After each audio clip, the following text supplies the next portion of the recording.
ദൈവനാമത്തിന് മഹത്വം ഉണ്ടാകട്ടെ. യിരെമ്യാ പ്രവാചകൻ്റെ പുസ്തകം 7-ാം അധ്യായം 13 മുതൽ 21 വരെയുള്ള വാക്യങ്ങളാണ് നമ്മൾ നോക്കുന്നത്.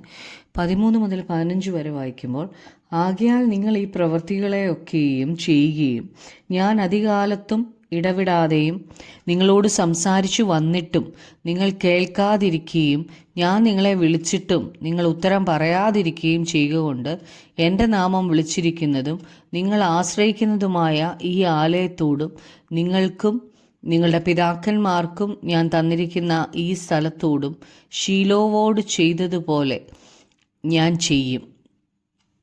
നിങ്ങളുടെ സകല സഹോദരന്മാരുമായ എഫ്രയീം സന്തതിയെയൊക്കെയും ഞാൻ തള്ളിക്കളഞ്ഞതുപോലെ നിങ്ങളെയും എൻ്റെ മുമ്പിൽ നിന്ന് തള്ളിക്കളയും എന്ന് യഹോവ അരുളി ചെയ്യുന്നു.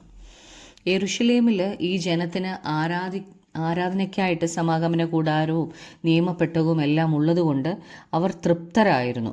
എന്നാൽ ദൈവജനം പാപം ചെയ്തപ്പോൾ ദൈവ സാന്നിധ്യം അവർക്ക് നഷ്ടപ്പെട്ടു പോയി. അപ്പോൾ അവരെയും അവരുടെ പെട്ടകവും എല്ലാം ദൈവം ശത്രുവിൻ്റെ കയ്യിൽ ഏൽപ്പിച്ചു കൊടുത്തു.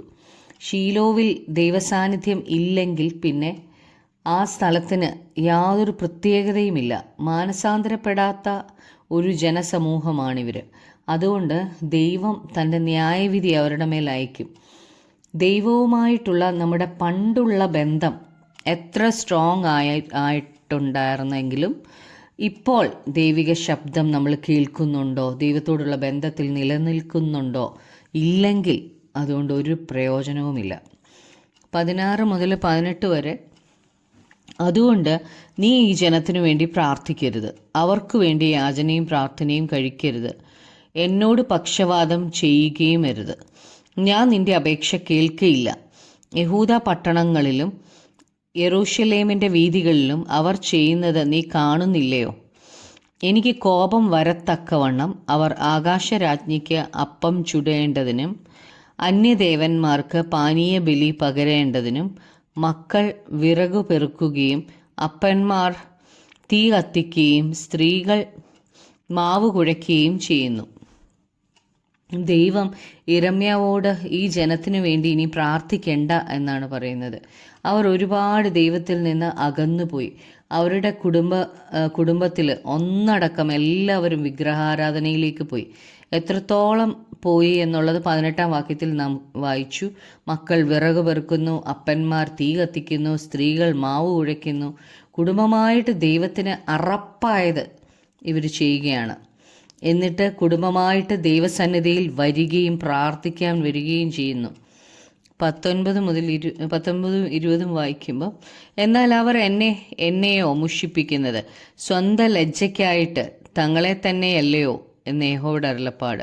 അതുകൊണ്ട് യഹോവയായ കർത്താവ് ഇപ്രകാരം അരുളി ചെയ്യുന്നു, ഇതാ എൻ്റെ കോപവും എൻ്റെ ക്രോധവും ഈ സ്ഥലത്ത് മനുഷ്യൻ്റെ മേലും മൃഗത്തിൻ്റെ മേലും പറമ്പിലെ വൃക്ഷങ്ങളുടെ മേലും നിലത്തിലെ വിളവിന്മേലും ചുരിയും. അത് കെട്ടുപോകാതെ ജ്വലിച്ചുകൊണ്ടിരിക്കും.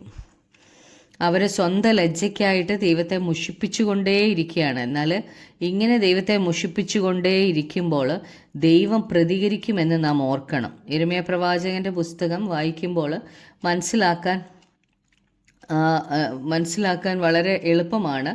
കാരണം ഇതിൽ മുഴുവൻ ദൈവം തൻ്റെ കരുണയിൽ ഇസ്രായേൽ ജനത്തിന് ന്യായവിധിയെക്കുറിച്ചുള്ള മുന്നറിയിപ്പുകൾ നൽകുകയാണ്.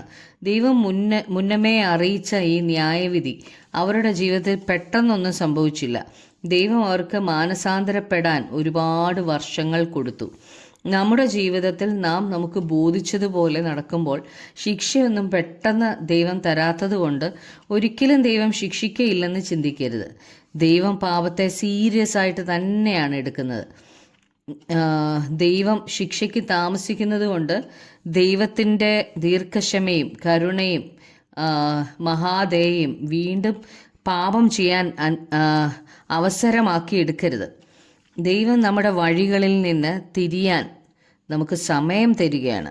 21-ാമത്തെ വാക്യത്തിൽ, ഇസ്രായേലിൻ്റെ ദൈവമായ സൈന്യങ്ങളുടെ യഹോവ ഇപ്രകാരം അരുളി ചെയ്യുന്നു, നിങ്ങൾ ഹനനയാഗങ്ങളോടും ഹോമയാഗങ്ങളും കൂട്ടി മാംസം തിന്നുവിൻ. യഹൂദയിലെയും ഇസ്രായേലിലെയും ജനങ്ങൾ അവർക്ക് ബോധിച്ചതുപോലെ നടന്നിട്ട് ദൈവസന്നിധിയിൽ യാഗങ്ങൾ കൊണ്ടുവരുന്നത് കണ്ടിട്ട് ദൈവം പറയുക, ദൈവത്തിന് ഇവരുടെ യാഗങ്ങൾ വേണ്ട, അവർ തന്നെ അത് തിന്നോളാനാണ് ദൈവം പറയുന്നത്. നമുക്ക് പ്രാർത്ഥിക്കാം. കർത്താവായ യേശുവേ, കർത്താവെ, ഞങ്ങളുടെ യാഗങ്ങളിൽ കർത്താവെ അങ്ങ് പ്രസാദിക്കണമെങ്കിൽ കർത്താവെ, ഞങ്ങൾ അങ്ങേക്ക് സൗരഭ്യമുള്ള വാസനയായി തീരേണ്ടതിന് കർത്താവെ, ഞങ്ങളുടെ ജീവിതം കൊണ്ട്, ഞങ്ങളുടെ പ്രവൃത്തികൾ കൊണ്ട് അങ്ങേ പ്രസാദിപ്പിക്കുവാൻ ഞങ്ങൾക്ക് കൃപ തരണമേ. യേശു ക്രിസ്തുവിൻ്റെ നാമത്തിൽ തന്നെ